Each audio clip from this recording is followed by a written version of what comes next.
கோவை கவுண்டம்பாளையம் சிவாநகர் சிவாலயம் பகுதியில் உள்ள அருள்மிகு ஸ்ரீ ஆதிமங்கல விநாயகர் திருக்கோவிலில் 15ஆம் ஆண்டு விழா மற்றும் மகாலய அமாவாசை விழா வெகு விமரிசையாக நடைபெற்றது. இதில் அப்பகுதியைச் சேர்ந்த 51 குடும்பத்தினர் கலந்து கொண்டு 51 சிவகலச மகா சிவவேள்வி நடத்தினர்.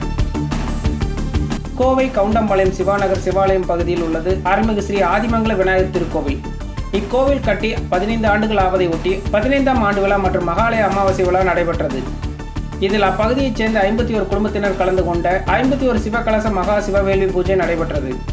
இதில் நேற்று 1ஆம் தேதி இட தூய்மை வழிபாட்டுடன் தொடங்கிய விழாவில் வள்ளிக்கும்மி கிராமிய கலை நிகழ்ச்சிகள் நடைபெற்றன. தொடர்ந்து இன்று காலை 5 மணி அளவில் திருப்பள்ளி எழுச்சி, அதன் பின்னர் 51 சிவகலச மகா சிவவேள்வி நிகழ்ச்சி தொடங்கியது.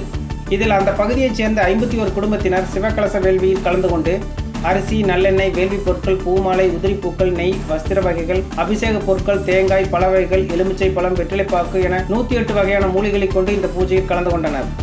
இந்த பூஜைகளில் பேரூர் சாந்தலிங்க மருதாசல அடிகளார், சின்னவேடம்பட்டி ராமானந்த குமர குருபர சுவாமிகள், செஞ்சேரிமலை முத்து சிவராம சுவாமி அடிகளார் ஆகியோர் கலந்து கொண்டு நடத்தி வைத்தனர். பின்னர் அருள்மிகு மங்களநாயகி உடனமர் மங்களேஸ்வரர் திருமேனிக்கு புனித நீராட்டு விழாவும், தொடர்ந்து ஆதிமங்கல விநாயகர், வீரவரத ஆஞ்சநேயர், விஷ்ணு துர்க்கை, திருச்சுற்று தெய்வங்களுக்கு புனித நீராட்டு விழாவும் நடைபெற்றது. அதன் பின்னர் அலங்கார வழிபாடும், ஸ்ரீ மங்களாம்பிகை உடனமர் மங்களேஸ்வரர் பெருமான் திருக்கல்யாண உற்சவமும், சுவாமி திருவீதி விழாவும் வெகு விமரிசையாக நடைபெற்றது. மேலும் காலையிலிருந்து மாலை வரை அன்னதானம் தொடர்ந்து நடைபெற்றது. இதற்கான ஏற்பாடுகளை கோவில் நிர்வாகக் குழு, பிரதோஷ வழிபாட்டுக் குழு, பௌர்ணமி மகளிர் குழு மற்றும் ஊர் பொதுமக்கள் செய்திருந்தனர். இந்த விழாவில் கவுண்டம்பாளையம் மற்றும் அதனை சுற்றியுள்ள பகுதிகளைச் சேர்ந்த பொதுமக்கள், பக்தர்கள் திரளாக கலந்து கொண்டு சாமி தரிசனம் செய்தனர்.